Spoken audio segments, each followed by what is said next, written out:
Welcome to the Daily Bite. I'm your host, Reverend Steve Andrews. We continue on today with Numbers chapter 26. It's a bit of a longer text, some repetition here, as another census has taken over the people. After the plague, Yahweh said to Moses and to Eleazar the son of Aaron the priest, "Take a census of all the congregation of the people of Israel from 20 years old and upward by their fathers' houses, all in Israel who are able to go to war." And Moses and Eleazar the priest spoke with them in the plains of Moab by the Jordan at Jericho, saying, "Take a census of the people from 20 years old and upward, as Yahweh commanded Moses." The people of Israel who came out of the land of Egypt were Reuben, the firstborn of Israel, the sons of Reuben, of Hanok, the clan of the Hanakites, of Palu, the clan of the Paluites, of Hezron, the clan of the Hezronites, of Carmi, the clan of the Carmites. These are the clans of the Reubenites, and those listed were 43,730. And the sons of Palu, Eliab. The sons of Eliab, Nemuel, Dathan, and Abiram. These are the Dathan and Abiram chosen from the congregation who contended against Moses and Aaron in the company of Korah, when they contended against Yahweh, and the earth opened its mouth and swallowed them up together with Korah. When that company died, when the fire devoured 250 men, and they became a warning. But the sons of Korah did not die. The sons of Simeon according to their clans. Of Nemuel, the clans of the Nemuelites.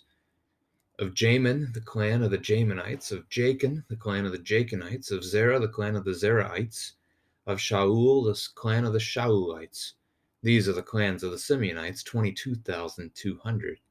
The sons of Gad, according to their clans, of Zephon, the clan of the Zephonites, of Haggi, the clan of the Haggites, of Shuni, the clan of the Shunites, of Ozni, the clan of the Oznites, of Eri, the clan of the Erites, of Erod, the clan of the Erodites, of Ereli, the clan of the Erelites. These are the clans of the sons of Gad as they were listed, 40,500. The sons of Judah were and Onan, and and Onan died in the land of Canaan. And the sons of Judah, according to their clans, were of Shelah, the clan of the Shelonites, of Perez, the clan of the Perizzites, of Zerah, the clan of the Zerahites. And the sons of Perez were of Hezron, the clan of the Hezronites, of Hamul, the clan of the Hamulites. These are the clans of Judah as they were listed, 76,500. The sons of Issachar, according to their clans, of Tola, the clan of the Tolaites, of Puva, the clan of the Punites, of Jashub, the clan of the Jashubites, of Shimron, the clan of the Shimronites. These are the clans of Issachar as they were listed, 64,300. The sons of Zebulun, according to their clans, of Sered, the clan of the Seredites, of Elon, the clan of the Elonites, of Jaleel, the clan of the Jaleelites. These are the clans of the Zebulunites as they were listed, 60,500. The sons of Manasseh, according to their clans, Manasseh and Ephraim. The sons of Manasseh of Machir, the clan of the Machirites. And Machir was the father of Gilead the clan of the Gileadites. These are the sons of Gilead, of Yezer, the clan of the Yezerites, of Helek, the clan of the Helekites, and of Azrael, the clan of the Azraelites, and of Shechem, the clan of the Shechemites, and of Shemida, the clan of the Shemaites, and of Hepher, the clan of the Hepherites. Now Zelophehad, the son of Hepher, had no sons, but daughters, and the names of the daughters of Zelophehad were Mahlah, Noah, Hoglah, Milcah, and Tirzah. These are the clans of Manasseh, and those listed were 52,700. These are the sons of Ephraim according to their clans. Of Shuthelah, the clan of the Shuthelathites. Of Becher, the clan of the Becherites. Of Tahan, the clan of the Tahanites. And these are the sons of Shuthelah. Of Aaron, the clan of the Aaronites. And these are the clans of the sons of Ephraim as they were listed, 32,500. These are the sons of Joseph according to their clans. The sons of Benjamin according to their clans, of Bela, the clan of the Belaites, of Ashbel, the clan of the Ashbelites, of Ahiram, the clan of the Ahiramites, of Shaphupham, the clan of the Shuphamites, of Hupham, the clan of the Huphamites. And the sons of Bela were Ard and Naaman, of Ard, the clan of the Ardites, and of Naaman, the clan of the Namites. These are the sons of Benjamin according to their clans, and those listed were 45,600. These are the sons of Dan according to their clans, of Shuham, the clan of the Shuhamites. These are the clans of Dan according to their clans. All the clans of the Shuhamites, as they were listed, were 64,400. The sons of Asher according to their clans, of Imnah, the clan of the Imnites, of Ishvi, the clan of the Ishvites, of Beriah, the clan of the Beriites, of the sons of Beriah, of Heber, the clan of the Heberites, of Malchiel, the clan of the Malchielites, and the name of the daughter of Asher was Sarah. These are the clans of the sons of Asher as they were listed, 53,400. The sons of Naphtali, according to their clans, of Jaziel, the clan of the Jazielites, of Guni, the clan of the Gunites, of Jazer, the clan of the Jezerites, of Shillem, the clan of the Shillemites. These are the clans of Naphtali according to their clans, and those listed were 45,400. This was the list of the people of Israel, 601,730. Yahweh spoke to Moses, saying, Among these the land shall be divided for inheritance according to the number of names. To a large tribe you shall give a large inheritance, and to a small tribe you shall give a small inheritance. Every tribe shall be given its inheritance in proportion to its list, but the land shall be divided by lot. According to the names of the tribes of their fathers they shall inherit. Their inheritance shall be divided according to lot between the larger and the smaller. This was the list of the Levites according to their clans. Of Gershon, the clan of the Gershonites, of Kohath, the clan of the Kohathites, of Merari, the clan of the Merarites. These are the clans of Levi. The clan of the Libnites, the clan of the Hebronites, the clan of the Malites, the clan of the Mushites, and the clan of the Korahites. And Kohath was the father of Amram. The name of Amram's wife was Jochebed, the daughter of Levi, who was born to Levi in Egypt. And she bore to Amram Aaron and Moses and Miriam their sister. And to Aaron were born Nadab, Abihu, Eleazar, and Ithamar. But Nadab and Abihu died when they offered unauthorized fire before Yahweh. And those listed were 23,000, every male from a month old and upward.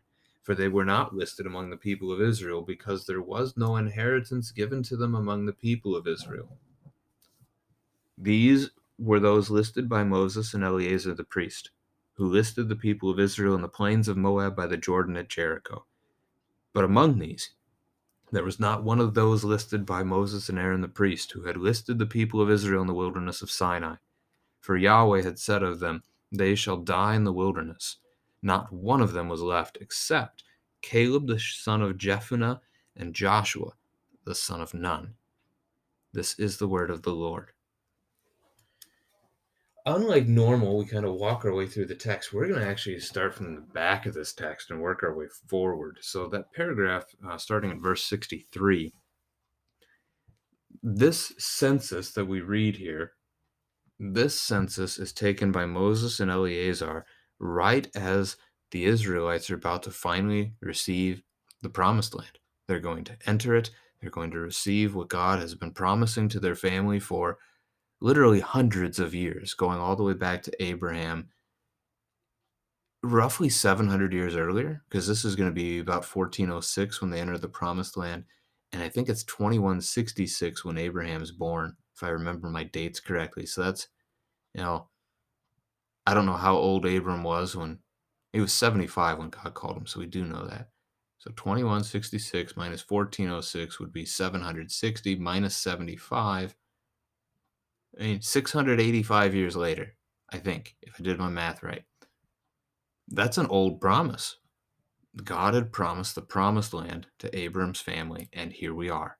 They're about to enter. However, verse 64, not a single man counted. So you get the number, right? Up in number 51, verse 51, 601,730 men of fighting age, so age 20 and up. Not a single one of them has their name both on this list and the list that Moses and Aaron, Eleazar's dad, did together 39 years, roughly close to 39 years earlier. Because at the start of the book of Numbers, we read on the first day of the second month in the second year after they had come out of the land of Egypt. That's when God commanded that first census. And that one comes out to 603,550 men. So, a little over 38 years later here, or a little under 39, however you want to phrase that, only 2 of those men are still alive. 2 out of 603,550 are alive 38, 39 years later. Caleb and Joshua. You can ask your kids about that. Why? And that's really 2 different questions. Why are all those other guys dead? And why not Caleb and Joshua? The whys are both connected back to Israel spying out the land. So what chapter was that? It was chapter 13, 14. That God has Moses send spies up to look at the promised land and to bring back a report. And it takes 40 days. They go on that journey. And their constant rebellion up until that point is factored into this, I'm sure. But when they come back, they're afraid. They give a bad report. They say, we can't possibly take that land. And the people rebel against Moses and Aaron, except for 2 of the 12 spies. Caleb and Joshua refuse. They remain firm. They say, God has promised us this. We should take it. Be confident. Do not be afraid. And so Moses, Aaron, Caleb, Joshua stand up against the rest of the congregation. And it is that event that leads to God saying, those 40 days are turned into 40 years. They have to wander the wilderness 1 year for every day. And essentially, God is doing it so that they all die. Not one of them will see the promised land. Not one of them will get to go in, except for these 2. So that connects back. You have a few other notes that are brought up throughout the text in similar kind of nature. So Nadab and Abihu, who offered up an unauthorized fire before Yahweh, and they were struck down for it. Let's see. The daughters of Zelophehad are coming up. They're mentioned there in verse 33. We're going to read about them. I think that's tomorrow. And then going further back in the text, you have in verse 9 the mention of Dathan and Abiram, who had rebelled against God and against Moses and Aaron back in Numbers chapter 16, along with Korah.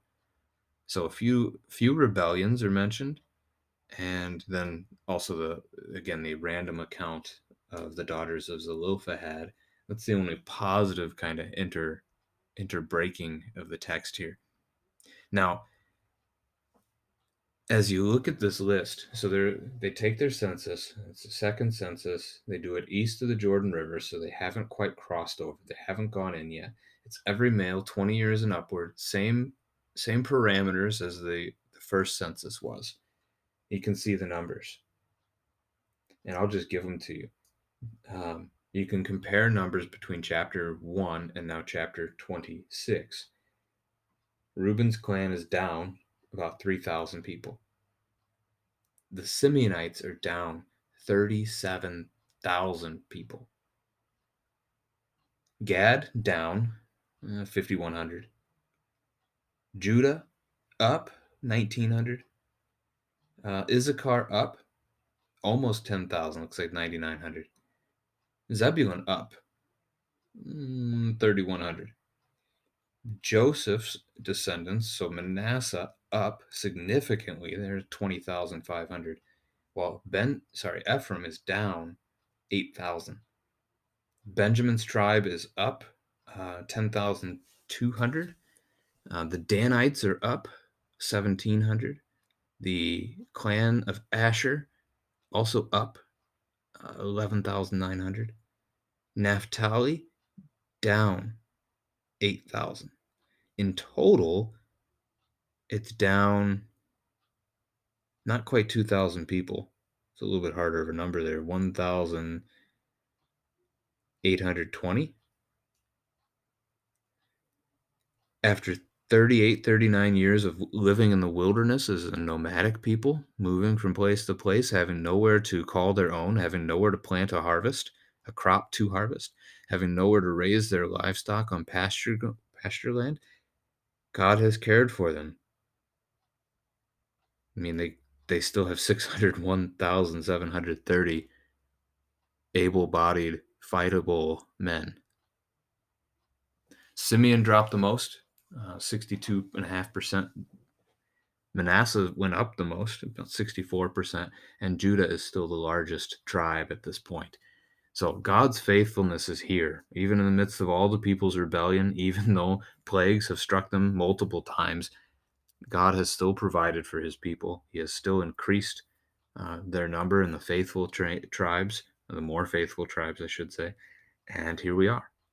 They're about to enter the promised land. They're about to get their family's allotments, inheritance. And so you read about that in those two of those last three paragraphs. Essentially, you give each tribe, based on its size, its inheritance. The larger tribe, larger inheritance. Smaller ones, smaller. And then you subdivide those among families.